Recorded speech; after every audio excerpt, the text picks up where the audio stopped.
troisième point, à savoir l'analyse de la situation au Burundi, a été analysée même à huis clos. Ça a été une bonne occasion pour nous de montrer encore une fois aux membres du Conseil de paix et de sécurité que la fameuse force Maprobo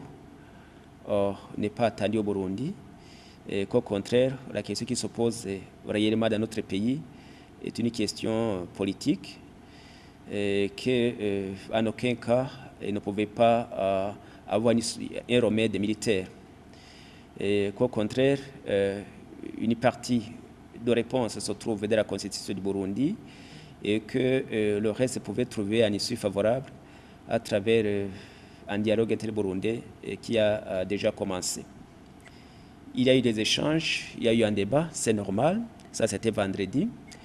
Le lendemain, samedi, hier, les conclusions de la réunion du Conseil de paix et de sécurité ont été apportées pour décision devant l'Assemblée générale des chefs d'État et de gouvernement. Le facteur déterminant a été la souveraineté nationale. C'est vraiment cet élément qui a réveillé, je dirais, la sagesse des chefs d'État qui ont finalement décidé de mettre en parenthèse l'envoi d'une mission armée dans un Burundi qui ne réclame pas, mais plutôt au profit du renforcement du dialogue inter-burundais, que ce soit ici à l'interne au Burundi ou alors à l'extérieur du pays. Cela a été la principale recommandation des chefs de gouvernement en demandant au facilitateur Yoweri Museveni, le président de l'Ouganda, d'intensifier cette fois-ci, de convoquer encore une fois une réunion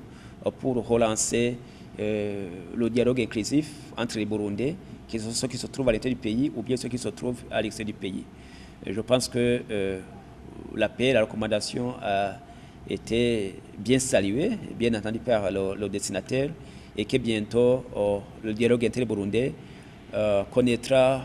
un autre rythme d'accélération dans un climat apaisé, que ce soit à l'intérieur du Burundi ou à l'extérieur du Burundi.